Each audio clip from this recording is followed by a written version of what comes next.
the Conservative Party is a party of two wings, and there's a wing of that party whose views are so irreconcilable with where the majority of the centre and the centre right is politically.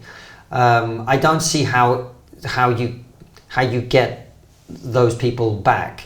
You know, it's a very difficult job, I think. And right now, the Conservative Party is in a very, very bad state, which I will say this without any hesitation, which they absolutely deserve.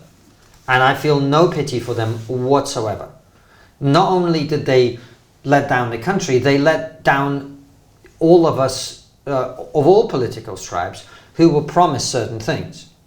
You know, I never voted for the Conservative Party in my entire life until 2019. And the reason I voted for them in 2019 was that I thought that the clamour for undoing Brexit, which I voted against, nonetheless, was so undemocratic and so wrong that I will vote for whoever promises to actually see it to its logical conclusion. Because if we can't have a referendum that we then implement in this country, how are we going to govern ourselves, right?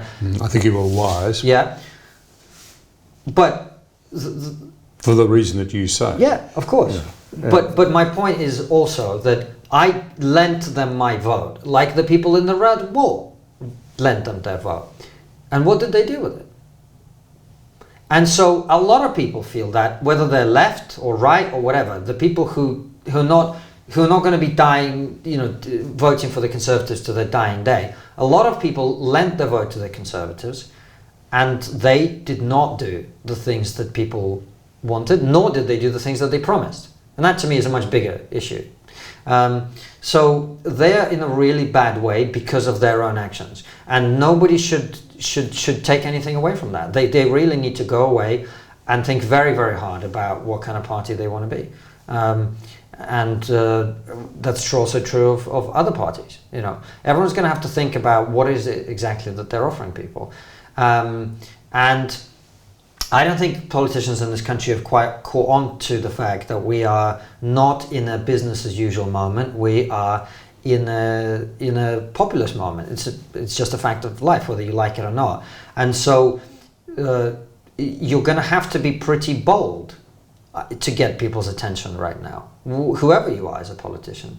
And so for the Conservatives, that's a challenge because they always have Nigel Farage, who has no problems being bold, whereas the Tories have to keep this coalition of people together who don't even belong together anymore. Yeah. You know, someone said to me the other day, well, people keep talking about a merger between the Tories and Reform. Why wouldn't they merge with the Lib Dems when they're so ideologically aligned, right? That's how a lot of people on the right of the Tory party, or who left the Tory party, now see the left side of the Tory party. And I'm sure the left side of the Tory party see Nigel Farage as an abomination, and you know they wouldn't touch him with a barge pole. How do you resolve that? It's very difficult.